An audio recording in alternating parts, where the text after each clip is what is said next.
posponemos la felicidad por no abrirnos a una posibilidad.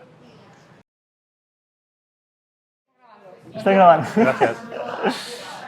Muy buenas, estamos aquí en lo que realmente importa. Estamos con David y voy a empezar como he hecho siempre, y es preguntándote, David, ¿qué es lo que realmente importa? Pues parece que para muchas personas lo que realmente importa es la verdad. Y lo que ocurre es que muchas veces luego cuando la encontramos o queremos encontrarla, no nos gusta lo que vemos, y entonces buscamos otra verdad, ¿no? Y así vamos muchas veces las personas, saltando de verdad en verdad, tratando de que alguna verdad nos llene, y conozco a muy pocas personas, por no decir ninguna, que hayan encontrado una verdad que realmente les llene. Entonces, cuando yo me di cuenta de esto, lo que hice en mi mundo fue cambiar la verdad por posibilidades. La posibilidad siempre te permite explorar, siempre te permite disfrutar, porque es independiente del desenlace. La verdad es algo rígido, la verdad es algo que condiciona el desenlace. Sin embargo, la posibilidad no. La posibilidad nos puede llevar a expresarnos de una manera que tenga sentido para mí ahora, y no tengo por qué mantenerla en el tiempo. Entonces, una propuesta sería, ¿por qué no empezamos a cambiar esa verdad por una posibilidad? Hace tiempo, Gerard, una persona me dijo que el que mucho habla, mucho se equivoca. Y justo cuando él me estaba diciendo esto, yo pensé y dije, pero es que el que poco se equivoca, que poco aprende, ¿verdad? Buenísimo, buenísimo. Hostia, el tema de las posibilidades, ¿eh? Me ha gustado porque en mí se abre como una apertura de libertad, ¿no? Aunque últimamente, leyendo sobre un curso de milagros, que ya lo he comentado algunas veces y me parece un libro muy bestia, ya hablaremos de ello si hace falta, hay una parte que el curso es como que diferencia entre, también lo he visto en Sergi Torres y más, ¿no? Diferencian entre la realidad y lo imaginativo. Y es como que he visto en mí que la realidad se asemeja a la verdad. Pero entonces a mí me viene a preguntarte, ¿no? Que para ti, ¿qué sería la verdad? Porque para mí en mi caso es más sensaciones. Más que lo que yo pueda interpretar de ello, ¿no? Se asemeja más a las sensaciones. Para mí la verdad es solo una posibilidad. Una posibilidad. Es una posibilidad de este momento. Imagínate, para mí la verdad sería aquella posibilidad que le hace justicia realmente a este momento. O sea, aquella posibilidad que está diseñada a imagen y semejanza de este momento. Y eso, por ejemplo, ¿cómo sé yo si aquello que estoy pensando es una verdad o es una posibilidad que está diseñada para este momento, ¿no? Normalmente a través de lo que percibimos, normalmente a través de las sensaciones. Lo que voy descubriendo cada día que más me investigo, porque no hago otra cosa más que investigarme, a través de la neurociencia sí, pero sigue siendo un investigarme a mí, dando respuesta a través de parámetros científicos. Ajá.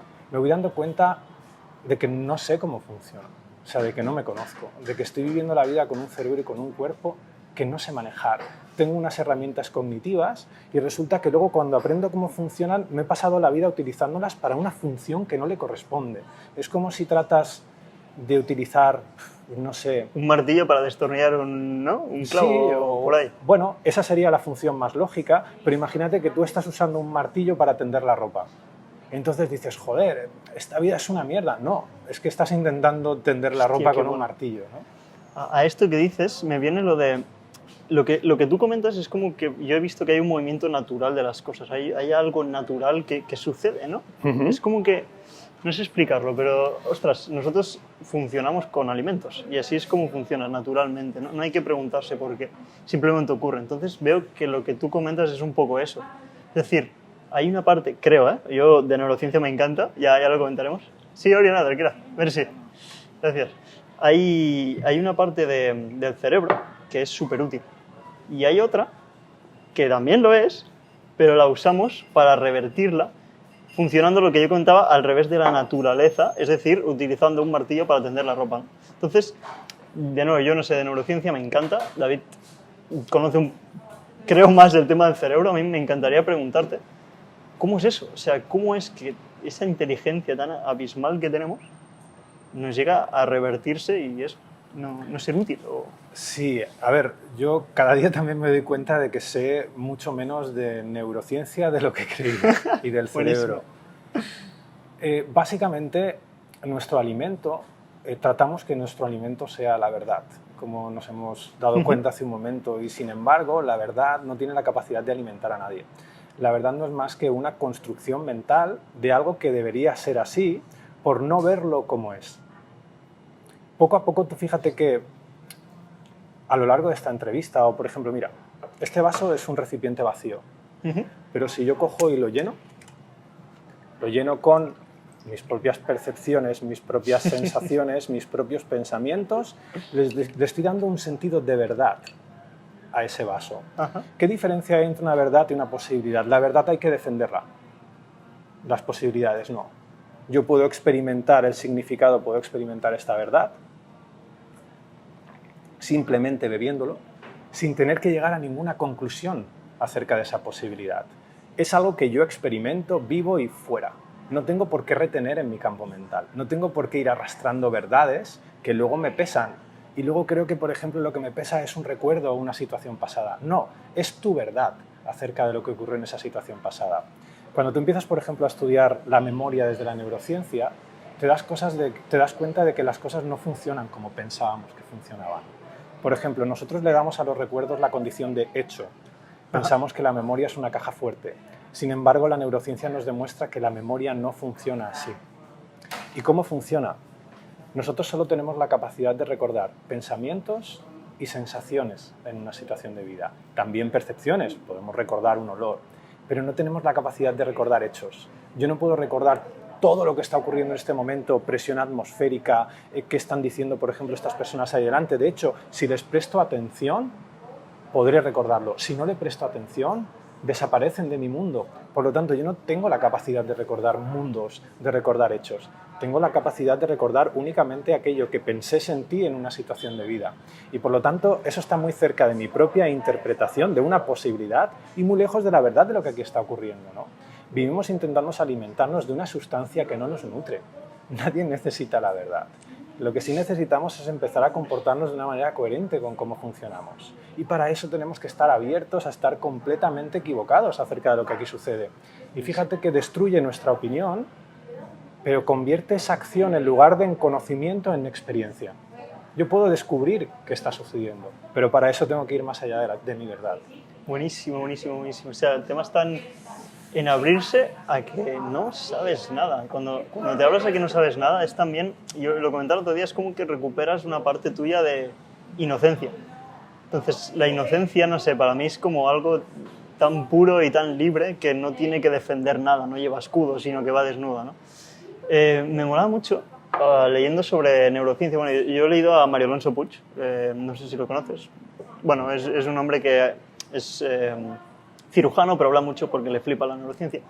Y comentaba un estudio de una universidad importante que decía que el 70, no me quiero equivocar, pero el 70-80% de las visitas a médicos de cabecera, hablando de Estados Unidos, se había estudiado de que eran debidas a un trato no coherente, digámoslo así, de las emociones. Es decir, no saber llevar bien una emoción. 70 o 80% de visitas a médicos de cabecera. O sea, es algo tremendamente abismal. Y lo hilo a, no sé si conoces la figura de Joe Dispenza. Es un hombre que lo he descubierto hace poco y me ha volado la cabeza, me ha cambiado las percepciones. Luego, si quieres, hablamos. Y lo que él dice es, que lo han dicho muchos, ¿no? Pero como que lo ha verificado el poder de lo que lleva un pensamiento. Y lo que he visto en la neurociencia es que un pensamiento se torna en físico. Si tú ciertos pensamientos los piensas, puede llegar a tirar gotitas de ácido en tu barriga que se acaban tornando en lo que sea, ¿no? Esa visión de poder ver eso que ocurre en nosotros, eso que decía Buda hace 2000 años, que poderlo ver ahora es como que me alucina. No sé si es lo que compartes igual tú. Sí, yo siempre bromeo un poco, ¿no? Y es como que en la ciencia vamos muy poco a poco. O sea, yo sé que esto ya se ha dicho 1000 veces, ¿no? Pero jugar a hacer ciencia es ser capaz de imaginar, primero, un aparato capaz de medir algo que esté relacionado con eso y luego un protocolo capaz de hacer una foto finish de lo que ahí está pasando. Hasta que a una persona no se le ocurra eso no se puede convertir en ciencia, ¿no? Lo cual no significa que no esté pasando, sino que todavía a nadie se nos ha ocurrido la forma de medir eso, ¿no? Claro, esto nos abre un panorama de una ciencia que no sirve para tener razón, sino es una ciencia que nos sirve para ver una situación de vida desde una perspectiva diferente. Este tipo de ciencia, que era la del artista, la de Da Vinci, la que se utilizaba durante muchísimos años, es una ciencia que brilla por su ausencia en nuestros días, ¿no? Hoy en día la ciencia se utiliza en demasía para tener razón, ¿no? Y es algo para lo cual no está diseñada. De nuevo estamos intentando tender la ropa con un martillo, ¿no?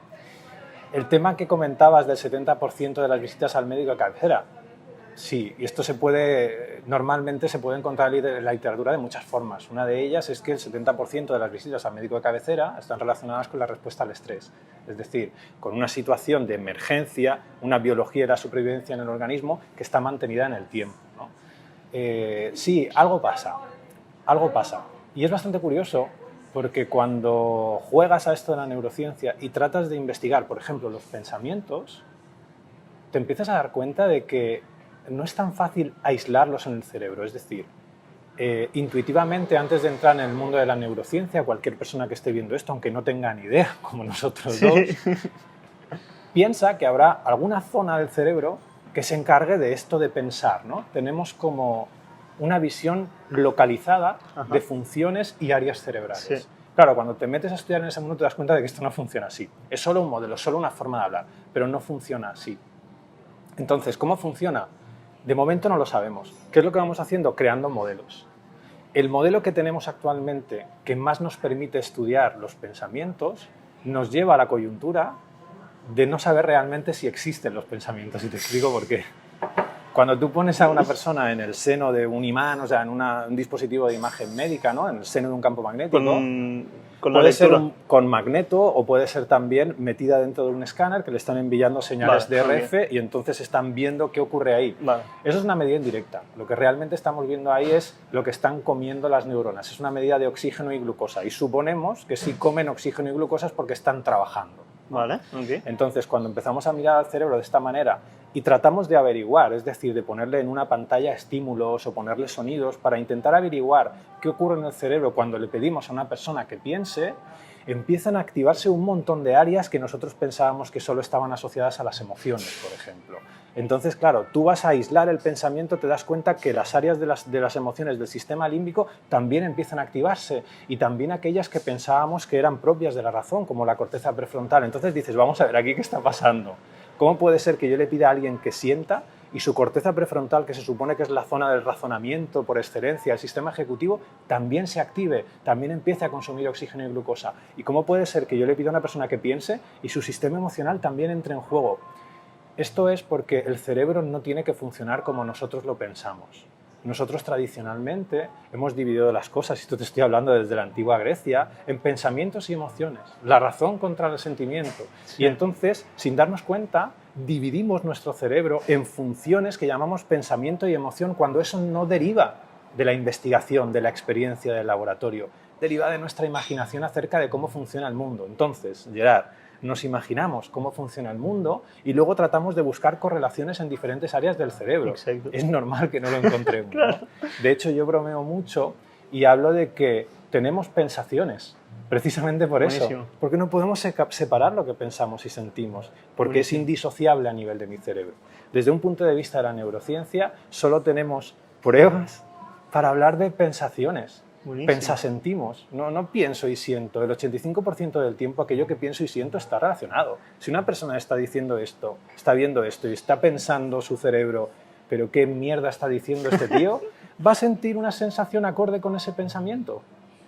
Lo que pasa es que nos perdemos porque tratamos de tender la ropa con un martillo. Ajá. Creemos que eso que yo estoy sintiendo procede de él, porque me muevo en un mundo donde pensamiento y emoción son dos cosas distintas. Me muevo en un mundo separado, no me muevo en un mundo unitario, un mundo donde pensamiento y emoción son solo la misma energía manifestada de diferente forma, son la misma expresión de tu sistema nervioso. Cuando yo empiezo a responsabilizarme de eso, empiezo a responsabilizarme de lo que pienso, siento, y por lo tanto ya no tengo la necesidad de proyectarlo.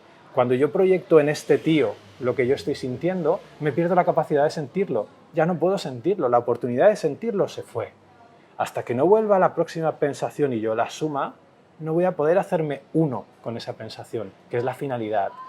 Las pensaciones están diseñadas para ser pensadas y sentidas, no para ser gestionadas, no para ser quitadas de en medio. Eso nos lleva al médico de cabecera, eso activa los glucocorticoides y la respuesta al estrés. Buenísimo, buenísimo. Es como... Yo a veces me he planteado, ¿no? Hostia, ¿qué...? Y de no, en el pensamiento, pero da igual. ¿Qué me viene primero? la emoción y luego, wow, he sentido esto, es por tal, tal, tal, tal, tal. O me viene, wow, esto está ta, ta, ta, ta, y entonces me viene la emoción, ¿no? Creo que ahí hay un juego y es el que tú describes, el que... Es que no hay dos, ¿verdad? No lo hay. Es la primera vez que lo vislumbro así, siempre estaba ahí en mi cabeza, ¿qué vendrá primero? Es buenísimo porque es unitario. Entonces, lo que comentaba yo antes de Joe Dispenza, pongo en contexto un poco, pero me voló la cabeza, ¿por qué? Porque es un hombre que lleva muchísimo tiempo estableciendo un fenómeno que muchos llaman milagros, que es personas que no se curaban de cosas muy heavy, podríamos decir, y se empiezan a curar, de alguna manera accediendo a lo que él describe, a lo que él habla, a lo que él enseña, a lo que él muestra, ¿no? Entonces, lo que hacía Joe Dispenza, lo que él habla en su libro, lo que le marcó la vida, fue un momento en el que tuvo un accidente tan bestia, era una triatlón, pasaba por una curva y la atropellaron de una manera brutal. Ahí se le rompieron un montón de vértebras, creo que las costillas rotas, uno de los huesos se clavó en su médula espinal. Esto lo que llevó fue a que los médicos le dijeron en el hospital que o se operaba o no podía volver a andar en la vida. Y si se operaba quedaría discapacitado. Entonces era como la operación era complicada y demás. Aquí viene lo más heavy. Joe Dispenza decidió no operarse, habiendo preguntado a varios médicos, y decidió escuchar una voz que le decía en su cabeza, un instinto, el corazón, lo que sea, que le decía que de alguna manera, y ojo con lo que digo aquí, cuestionadlo y miradlo, se podía curar él solo. Lo que hizo fue irse a casa de unos amigos durante 9 meses, creo que fue el proceso, y lo que hizo fue 3 cosas. Régimen, o sea, comer de una manera específica, una rehabilitación que él comenta a nivel físico, me imagino, y la otra comenta fue conectarse con la conciencia, es decir, con el momento presente, con esa inteligencia que él describe que hace que tú y yo estemos vivos ahora mismo, que el corazón nos lata ahora mismo. Entonces, él dice que esa inteligencia es tan bestia que hace que todo esté vivo, que también podría entender unas órdenes muy concretas que él le podría mandar. Al hacer esto, al entender esto, y no de una manera racional, yo creo que él lo sentía, empezó a hacerlo durante 2 veces al día, 2 horas, ¿no? Como si se reconstruyera él solo. El milagro ocurre, y esto puede ser que no me creáis, pero lo que él describe es que a los 6 meses, 9 meses de proceso, se había curado. Hace 30 años de esto y este hombre anda y no tiene dolores. Entonces mi reflexión hacia ti vendría a ser qué limitados podemos llegar a estar. Me voló la cabeza esto. Dije, de nuevo, la imposibilidad se me pone delante y digo, ¿qué es? Bueno, es un pensamiento. O sea, estás a un pensamiento de distancia. Y fíjate que digo pensamiento y no pensación, porque esto es una mentalidad que todavía sigue disociada, que no reconoce todavía cómo funciona, de distancia, de poder, como mínimo, abrirte a la posibilidad de que esto ocurra. Fíjate que una persona que esté viendo todo lo que tú estás diciendo va a utilizar la vara de la verdad. Va a empezar a ver si esto que está diciendo es verdad o mentira, en base, da igual a qué, a este estudio científico, Sí. a este otro, a este estudio científico que me dice bébete una copita de vino, es muy buena para la salud, este otro me dice que no. Estas cosas pasan en ciencia porque una cosa se puede estudiar desde muchos ángulos y perspectivas. Lo que nosotros estamos viendo es que las personas pueden escuchar esto y tratar de determinar a través de su sistema de pensamiento si esto es verdad o es mentira, es lo que solemos hacer, o pueden abrirse a la posibilidad de que esto sea una posibilidad. Entonces, lo primero, este pensamiento verdad-mentira me lleva a defender mi pensamiento frente a ti. Por lo tanto, a lo mejor a comentar en este vídeo que tú eres un ignorante, y que no sé qué, que no sé cuánto, que no sé quinto. Ese comentario refleja que él ha visto ese vídeo desde una perspectiva, desde un filtro verdad-mentira, pero no se ha llegado a abrir a la posibilidad. Por lo tanto, este vídeo no le ha servido absolutamente para nada. ¿Qué significa abrirse a la posibilidad? Vivir. Convertir esto que tú acabas de decir en una experiencia. Voy a vivirlo porque es vivible. Voy a vivirlo. Y fíjate que te abres a la posibilidad de vivir una enfermedad desde esta perspectiva y el cerebro empieza a hacer propuestas neuronales, que son los pensamientos. Sí, pero ¿y si hago esto y por hacer esto luego tengo algún tipo de secuela por no haber ido al médico? Entonces esa pensación que empiezo a sentir de una manera bastante desagradable me vuelve a dar la posibilidad de volver a liberarme de eso. Yo puedo convertir esa pensación en un hecho o no, o puedo seguir abriéndome y seguir abriéndome. ¿Y sabes lo que voy viendo? Mi propio sistema de pensamiento. Esta posibilidad que se ha abierto en este vídeo, gracias a Joe Dispenza, me está mostrando todo lo que yo pienso acerca de la vida, todo lo que yo pienso acerca de las posibilidades y sobre todo me está mostrando si yo estoy dispuesto a vivirlos o no. Y la mayoría de veces no estamos dispuestos a vivir. Nos encanta pensar la vida, pero no la vivimos. Esa es la diferencia entre ver esto que estamos hablando aquí desde una perspectiva, una mentalidad superviviente de esto es verdad o esto es mentira, que callen a que cojan este vídeo y lo cierren porque esto que están hablando es pseudociencia, o realmente abrirme a la posibilidad de yo vivirlo y que mi propia vivencia transforme mi forma de ver las cosas. Es un gesto. No hace falta ni que esto que estamos diciendo sea verdad. Hace falta que yo me abra a la posibilidad de vivir mi vida en lugar de únicamente pensarla. Y no estoy diciendo que pensar esté mal. Digo que pensar la vida únicamente y no vivirla es algo que no tiene sentido. Y además que llevamos haciendo toda la vida. Si yo no digo que esto que estamos proponiendo de explorarnos, de vivirlo, sea mejor porque pasará esto, no. Yo estoy diciendo, es digno de ser explorado. Porque llevamos toda la vida pensando. ¿Qué ocurre en mi vida si dejo únicamente de pensarme? La respuesta es una experiencia, no es otro pensamiento. Pues me pasará que no sé qué, o me pasará que... No, es una experiencia, está en clave de vida. Puedes vivirla. Entonces, claro, ahí te das cuenta de que no tiene sentido pensar. Te das cuenta de que no tiene sentido. Un pensamiento no está diseñado para dirigir tu vida. No lo está. Y es lo que hemos hecho siempre.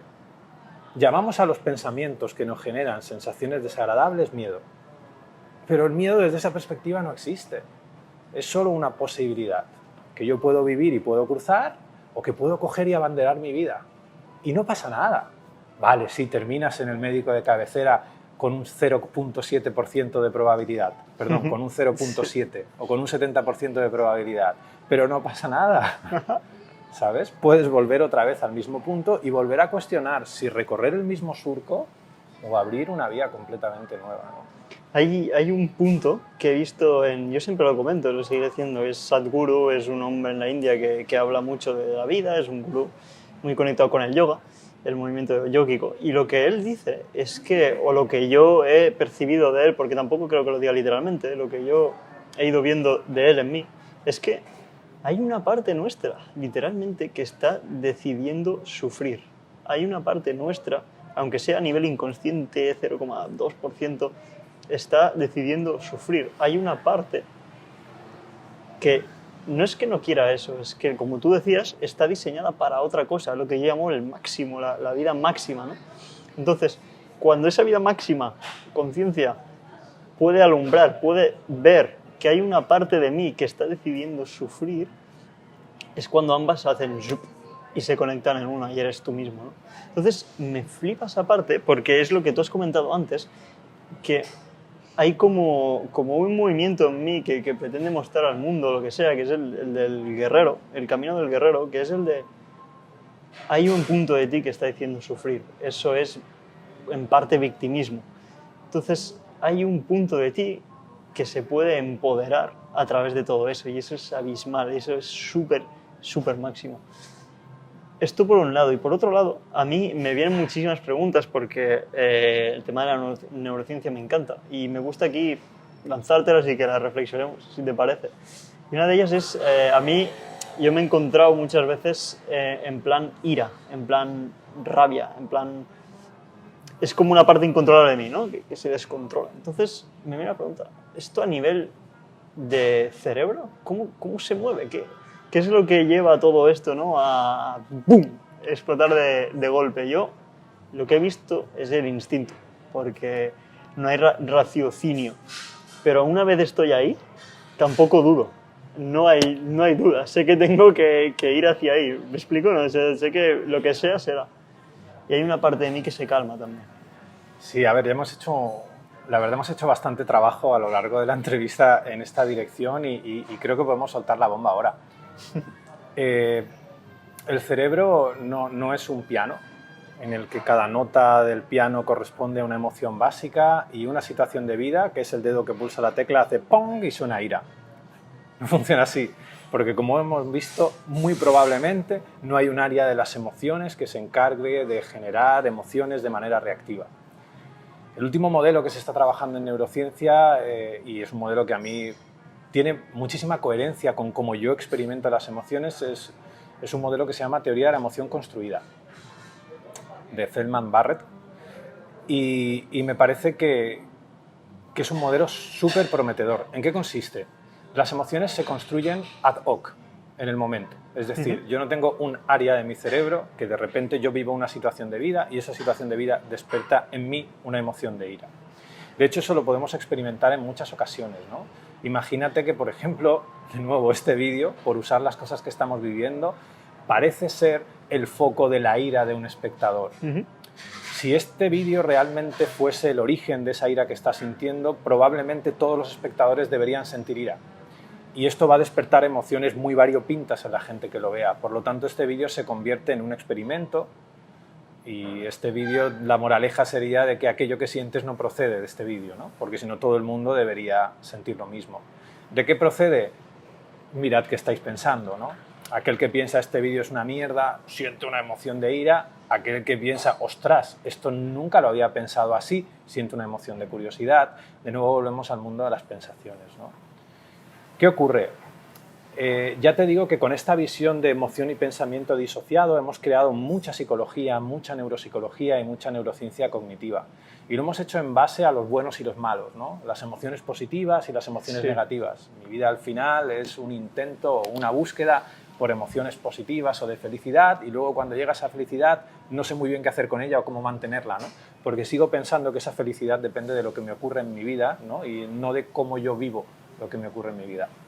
Entonces, cuando mi cerebro construye un caso emocional de ira, que eso es sentir una emoción de ira, en esa misma situación otro cerebro podría construir un caso emocional de qué guay esto que están hablando, pero cuando mi cerebro construye eso en base a todo este sistema que hemos visto de pensaciones y todas estas básicamente lo que dice David es, yo qué sé, Messi deja el Barça, ¿no? Boom, media ira, media tristeza, tal, ¿no? Sí, una situación, pam, pam, pam. Lo que pasa es que lo que estamos mirando es a la posibilidad de no entender esto racionalmente, eso toda la gente lo sabe, sino aplicarlo en nuestro día a día. Ese es el reto. Esto que estamos diciendo no es nuevo para nadie, todo el mundo lo sabe. Sin embargo, cuando nos viene esa ira, no sabemos qué hacer con ella, o dejamos ese trabajo, o apagamos este vídeo, o hacemos algo con aquello que nosotros creemos que es la causa de lo que ocurre, ¿no? Porque esto es una de las cosas que hace nuestro cerebro todo el tiempo, buscar relaciones causa-efecto. Y al cerebro le da igual que eso sea verdad.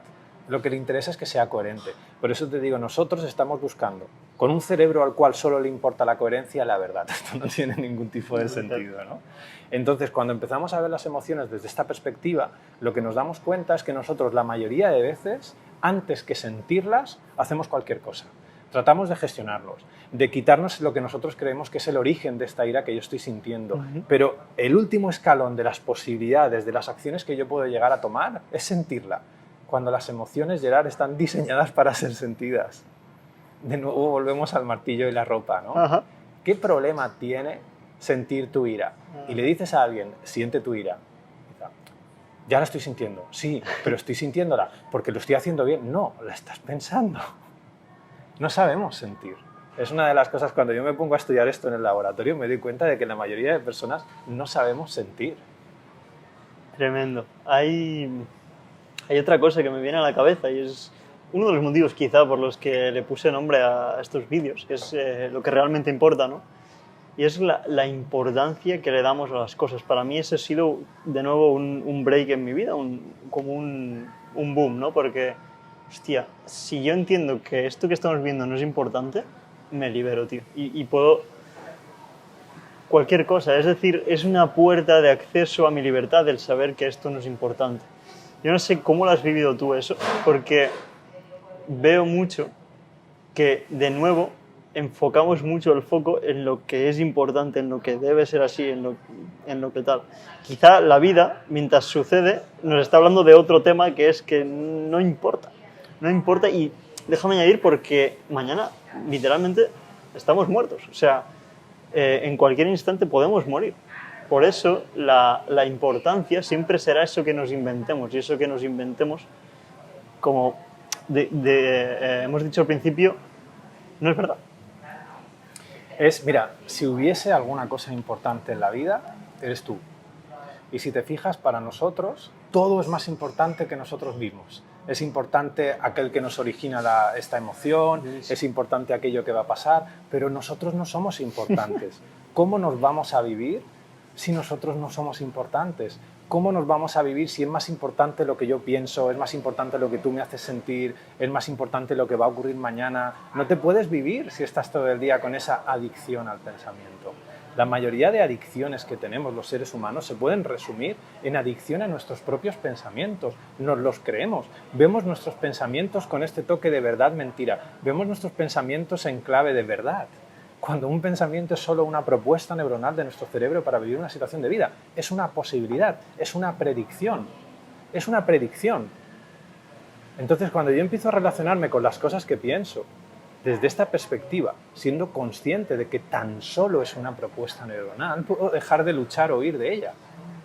Puedo mirarla, descubrir su utilidad y decidir si usarla o no. Y fíjate lo que cuando la gente escucha esto, para mí es muy gracioso, porque lo que suelen hacer es entonces, como esto que está diciendo David tiene mucho sentido, voy a intentar manipular las cosas para entonces pensar cosas felices y sentir cosas felices.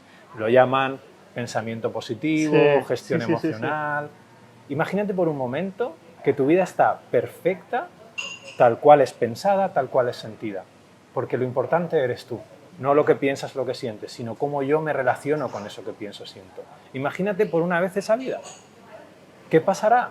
La respuesta a la pregunta ¿qué pasará? Es una experiencia, no es un argumento racional. No vas a vivir tu vida sentada en este sillón viendo este vídeo. Va a ser viviéndola, va a ser cuando venga esa ira, va a ser cuando venga ese pensamiento, va a ser cuando tú empieces a darte cuenta que le das automáticamente la condición de hecho. Y no solo eso, sino que nos definimos a través de lo que pensamos. Cualquier persona, en esencia, le queda grande a un pensamiento. Un pensamiento no nos puede definir, no tiene la capacidad de definirlo. ¿Cómo podemos nosotros permitirle a un pensamiento que nos diga quiénes somos o cómo somos? Cuando la respuesta a quién soy es una experiencia, no son palabras en nuestra cabeza. Eso es para mí importante, y no porque lo piense, sino porque sucede, simplemente. El hecho de ser, de vivir, de que esto lata, es porque sucede, ¿no? Y al hilo de que esto lata ahora mismo en mi corazón, que es algo increíble, hay una parte de aquí que descubrí, no sé si, seguramente lo sepas, no lo sé, que es que aquí hay un montón de neuronas en nuestra barriga. Le llaman el segundo cerebro. Y otro estudio que descubrí, que tampoco sé qué veracidad ni demás, es que el corazón también tiene neuronas, o una parte de neuronas, ¿no? Entonces, no sé realmente qué es una neurona, si te soy sincero, pero sé que influye en un proceso cognitivo, o eso creo, de sensaciones. Es decir, hay sensaciones que me ocurren que esto me guía hacia un lugar o hacia otro. No sé si estoy en lo cierto, no sé si lo conoces. Sí. De hecho, a ver, tenemos neuronas repartidas por todo el cuerpo. Por todo el cuerpo. O sea, tenemos neuronas en los pies. De hecho, por eso yo puedo, por ejemplo, pisar el suelo y sentir si está frío o está caliente, porque ahí tengo receptores que son capaces de captar pues, la presión, la temperatura, también nociceptores que me permiten ser consciente del dolor o no del dolor. Tenemos repartidas neuronas por todo el cuerpo. Lo que pasa es que nosotros sabemos que las neuronas son unas pequeñas células que se conectan unas con otras, no llegan a tocarse porque hay un pequeño espacio que se llama hendidura sináptica, donde ahí la señal eléctrica se convierte en química y luego pasa a otro sitio. Tampoco sabemos por qué hace eso, nosotros sabemos que eso está ahí, que lo podemos ver a través de un microscopio y que se comunican con lo que llamamos en neurociencia pequeños potenciales de acción, que no son más que pequeños pulsos eléctricos que circulan por un cable biológico, ¿vale? Por resumirlo así de alguna manera. No solo tenemos neuronas en el sistema nervioso, también tenemos glías, y las glías son, de hecho, bueno, son casi igual de numerosas, las glías y las neuronas prácticamente al mismo número, y también son células del sistema nervioso, y lo que hacen un poco es dar soporte, ¿no? Tú imagínate que va un corredor haciendo una maratón, y hay una persona que le pone cremita o le da agua para que esa no se deshidrate, ¿no? Pues eso sería un poco la función de la glía, ¿no? Da soporte estructural y da soporte a la neurona, y últimamente estamos dándonos cuenta que también hacen algo procesando a nivel de la señal. Entonces, desde este punto de vista, el sistema nervioso es pues, un compendio, una red de conexiones de neuronas que lo que van haciendo es transmitirse pequeños mensajes en forma de estos potenciales de acción que se generan en base de, bueno, cambiando pequeños iones, pues canales de sodio, potasio, en fin, todo ese tipo de cosas. Siempre que hay una carga, por el hecho de existir, genera un campo eléctrico y cuando se mueve, genera un campo magnético. Por lo tanto, si nosotros tenemos en el cuerpo este sistema nervioso capaz de transmitir cargas en movimiento, estamos hablando de un sistema electromagnético que se va moviendo. Y eso es lo que nosotros medimos con electrodos y con un montón de cacharros en el laboratorio. Y entonces lo que tratamos de hacer es correlacionar, es decir, tratar de relacionar esta señal, estos potenciales de acción, esta forma de reaccionar de estas neuronas con una tarea concreta. Excelente. Y a base a eso estamos construyendo algo que llamamos neurociencia, pero la mayoría de cosas no sabemos por qué ocurren. No sabemos el sentido fisiológico de un bostezo. Entonces, por eso te digo que cuando practicas la ciencia te da un golpe de humildad.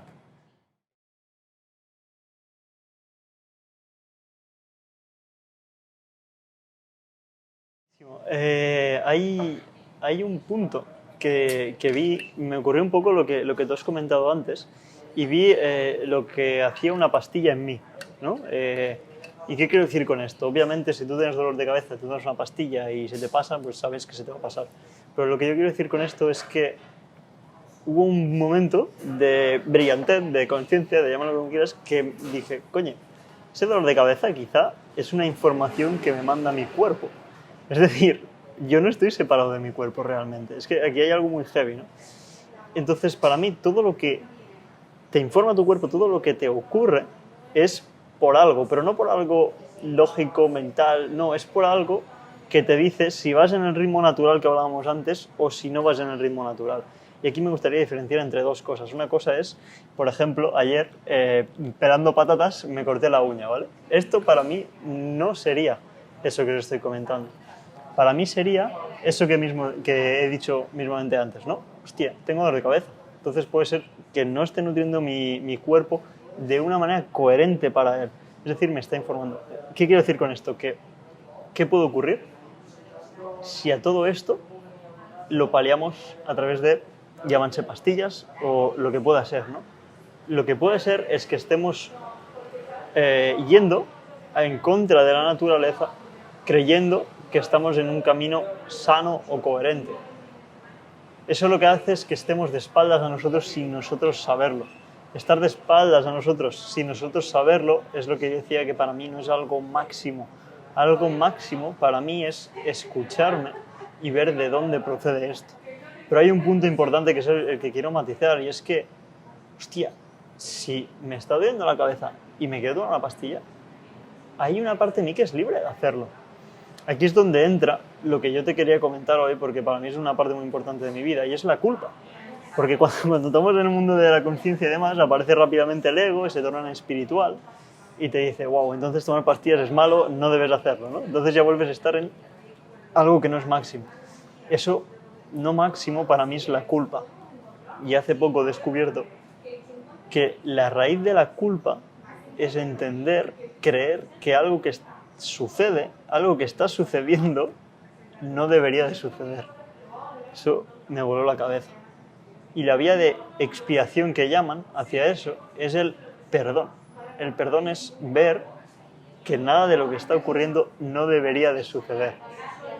Eso, David, a mí es algo que me alucina. Y de nuevo yo lo llevo a la neurociencia, pero recógelo como quieras. ¿Cómo se traduce la culpa a eso? ¿Cómo se traduce la culpa en un cuerpo? A ver, para mí, este ejemplo que has puesto, para mí es una realidad, porque me duele la cabeza. Hostia. Y tomado esto como experiencia, mira, si vemos, por ejemplo, una enfermedad o el dolor de cabeza como el síntoma de una enfermedad, la enfermedad como, imagínate, como un globo que dentro hay un montón de cosas, la pastilla es una posibilidad que forma parte de la enfermedad. Y vivir la enfermedad, por lo tanto, también conlleva vivirme yo a mi organismo tomando esa pastilla, porque simplemente es una posibilidad. Vivir esa situación, como bien dices, desde la culpa, es decir, debería haberme tomado la pastilla, no debería habérmela tomado, y no quiero emplear mucho tiempo en esto porque ya sabemos a dónde nos lleva, que es a la cotidianidad de 7.500 millones de personas, ¿no? Sin embargo, la culpa para mí realmente no existe. Tenemos como una pequeña dislexia y decimos culpa cuando en realidad lo que estamos diciendo es responsabilidad. Yo soy responsable, por ejemplo, de ver si abrazo ese dolor de cabeza o no. Yo soy responsable, por ejemplo, ahora mismo de empezar a descubrirme a través de mi dolor de cabeza. ¿A qué me refiero? Me he acordado que tenía dolor de cabeza cuando tú has puesto el ejemplo del dolor de cabeza, pero durante un momento de la entrevista no me había dolido la cabeza. Ajá. Antes de venir a la entrevista tenía dolor de cabeza. Durante un tiempo mi atención estaba puesta en otro lado, mi supuesto dolor de cabeza, mi supuesto síntoma ha desaparecido y luego ha vuelto otra vez, ¿no? Si yo utilizo mi dolor de cabeza para conocerme, de nuevo esto me lleva a la experiencia. Y yo siempre soy totalmente libre de tratar de buscar la causa, ¿no? De decir, el dolor de cabeza, pues será la temperatura, pues será que este mediodía he quedado con no sé quién y qué persona más pesada. Tú puedes poner el origen de eso en cualquier sitio, puedes buscar, como hemos visto al principio de la entrevista, la verdad acerca de ese dolor de cabeza. Pero cualquier situación de vida la puedes usar para aprender algo acerca de ti mismo, ¿no? En este caso estaríamos viendo la discontinuidad de mi dolor de cabeza, ¿no?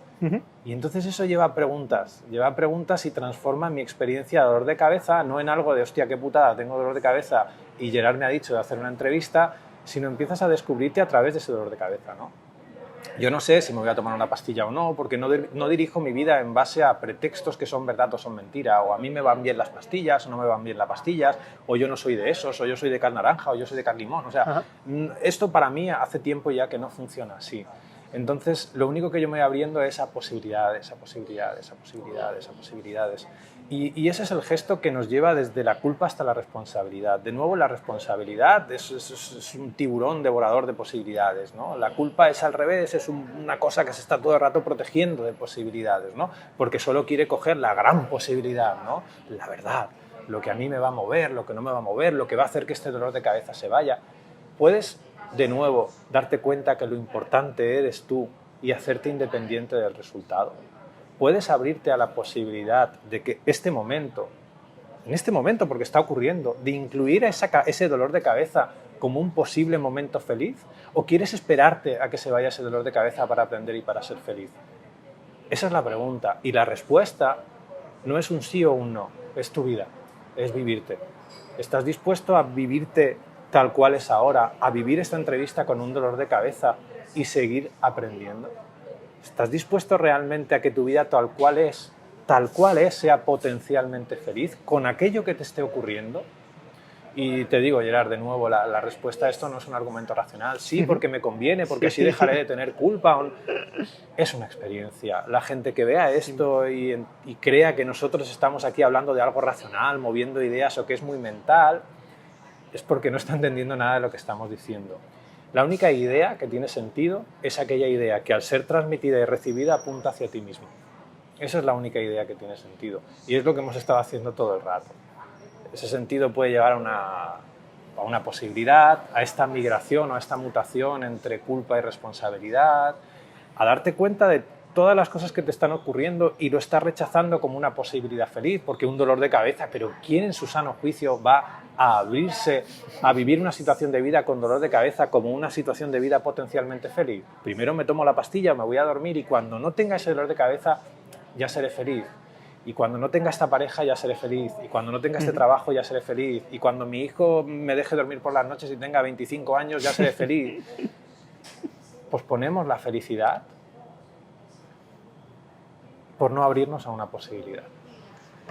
Simple, fácil y tremendo. Ya vamos acabando, David, si te parece. Simplemente con la reflexión que me ha venido con lo que has dicho, porque lo he percibido varias veces y es el poder de la atención, o sea, el poder real que tiene la atención en nosotros, ¿no?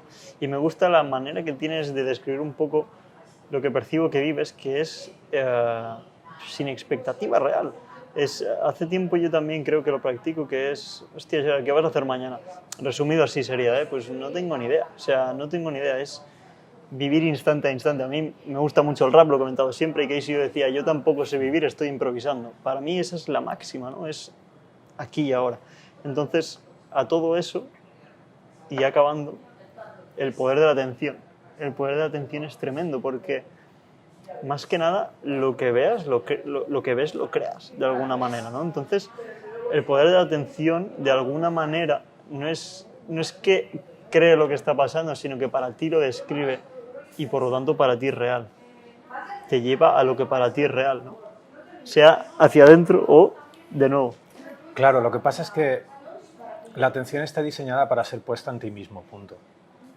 Nos creemos que la atención tiene que estar en tus 42 grupos musculares para saber realmente aquello que me estás ocultando. Por ejemplo, aceptar que yo estoy buscando un culpable de aquello que siento, ¿no? Buenísimo. Cuando la atención va hacia mí, puedo empezar a ver, por ejemplo, si aquello que estoy pensando es sutil o no. Cuando la atención va hacia mí, puedo dejar de proyectar lo que siento en ti y por primera vez en mucho tiempo empezar a sentirlo. Cuando la atención está en mí, puedo dejar de usar la culpa como un vehículo para vivir este dolor de cabeza. Es que debería haberme tomado la pastilla, o no debería no sé qué, o debería. Y empiezas a ver realmente de que la responsabilidad está ahí, de que nunca existió la culpa, de que ni siquiera hace falta el perdón, porque cuando miras desde esta perspectiva de unidad y de conciencia, nunca existió la culpa. Existió simplemente que no quisiste hacerte responsable de aquello que estabas viviendo, porque había un pensamiento que te decía que es injusto vivirlo así, o que tú no deberías haber hecho eso, o que tú te mereces esto otro. No importa la historia que nos contemos, donde importa es donde ponemos nuestra atención. Y como hemos descubierto hoy, si lo más importante, si hubiese algo más importante en la vida, somos nosotros mismos, lo único que está diseñado para posar nuestra atención somos nosotros mismos. Y cada vez que se sale de ahí, vemos culpa, vemos pensamientos en lugar de pensaciones, vemos un montón de cosas que realmente no tienen ningún sentido. La vida es una imaginación tras una imaginación tras una imaginación. Y tú puedes usar esa imaginación para descubrir una parte de ti o para culpar a otro por generarla o por ponerla dentro de tu cabeza. Lo que me encanta de la neurociencia es que cada vez nos está haciendo más conscientes. Lo que me encanta de otras disciplinas que no son la neurociencia es que nos ofrecen la posibilidad de descubrir exactamente lo mismo que estamos descubriendo a través de la neurociencia. Nada es más especial que otro. Pero al mismo tiempo podemos asumir la responsabilidad de las diferentes experiencias que nos ofrecen disciplinas tan apasionantes como la neurociencia, como la espiritualidad, como el arte, como conducir un camión, como cualquier cosa. Cualquier cosa, aquello que estés haciendo es perfecto para investigarte, es solo un punto de vista. Vivimos en una sociedad donde pequeños ángulos, pequeños puntos de vista parecen ser más importantes que otros, ¿no? Pero porque es una sociedad que se mueve en esta dicotomía de la verdad y mentira. Si tú entras en el mundo de la posibilidad, puedes ser un operador de alcantarillas de Barcelona y utilizar esa experiencia, ser operador de alcantarillas de Barcelona para vivirme, ¿no? Si en lugar de vivirme lo pienso, pues una persona que esté viendo esto, un cerebro puede pensar, sí, sí, hombre, vete tú a trabajar ahí. Yo prefiero descubrirme, pero desde esto no... Bueno, está bien.